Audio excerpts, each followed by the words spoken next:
Ukraine's anti-corruption agencies under threat. A bold move that could undermine Ukraine's fight against corruption.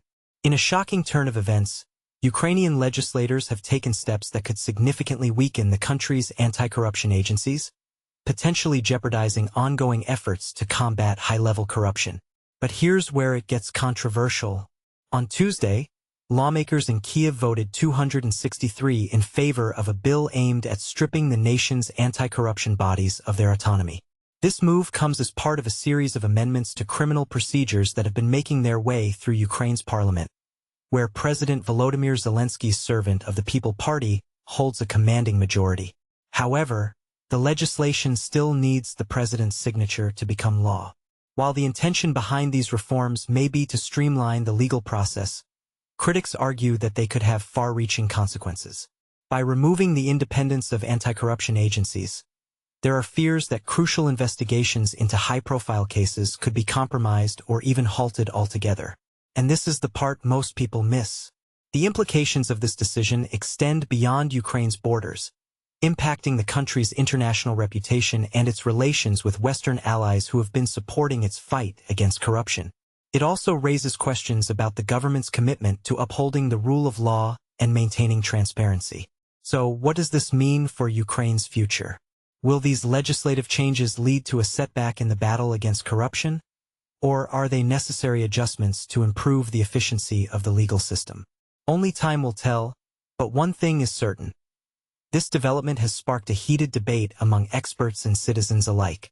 What do you think about this controversial move? Is it a step backward for Ukraine's anti-corruption efforts, or a strategic adjustment to enhance the effectiveness of its legal framework? Share your thoughts in the comments below. Ukraine's anti-corruption crackdown. International concerns rise. Picture this. A nation striving for democracy and fighting off an invasion, yet finding itself entangled in a web of internal corruption that could undermine everything.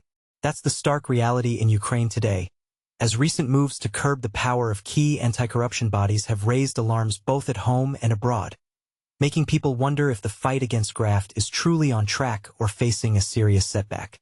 Let's break this down step by step. Ukrainian parliament members, specifically 263 out of 450 in the Verkhovna Rada, have passed a new law that's all about reining in two major players in the anti-corruption scene: the National Anti-Corruption Bureau of Ukraine, NABU, and the Specialized Anti-Corruption Prosecutor's Office, SAPO. To put it simply, NABU is like an independent detective agency focused on investigating high-level corruption, while SAPO handles the prosecutions. This law, pushed by President Volodymyr Zelenskiy's servant of the People Party, shifts a lot of control to the Prosecutor General. Now, the Prosecutor General basically becomes the boss of SAPO, taking away the chief's ability to make key decisions independently. On top of that, it gives the Prosecutor General the power to shut down cases against top officials or move them to other agencies without much oversight. But here's where it gets controversial. Critics argue this could let powerful figures escape scrutiny. For instance, Transparency International Ukraine, a group that keeps a close eye on corruption worldwide, issued a strong warning after the vote.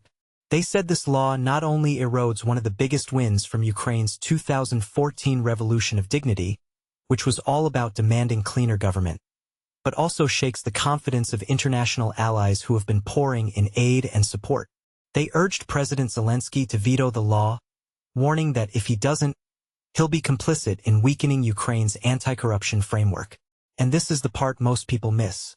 While the Revolution of Dignity aimed to build trust and transparency, moves like this could undo years of progress by allowing political interference in what should be impartial investigations. Now, this isn't happening in isolation. Just a few weeks before this law passed, there was a major shakeup at NABU itself. On July 21st, Ukraine's security service, the SBU, swooped in with arrests and searches. They nabbed two NABU officials, one accused of spying for Russia, and another linked to business dealings with Russian entities, and raided the homes and offices of many more employees.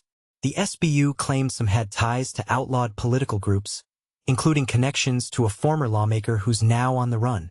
But NABU fired back, saying the operation was overblown and targeted unrelated issues, like old traffic tickets, effectively halting their work and making it impossible to pursue ongoing cases.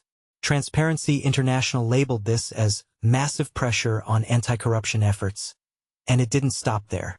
The ambassadors from the group of 7 countries, that's the US, Canada, UK, France, Germany, Italy, and Japan, met with NABU leaders and voiced serious concerns, promising to take it up with Ukrainian government officials directly. These events have fueled worries that Ukraine's long-standing corruption problems aren't getting fixed. Take the case of Vitaly Shabunin, a well-known anti-corruption activist and deputy head of NABU.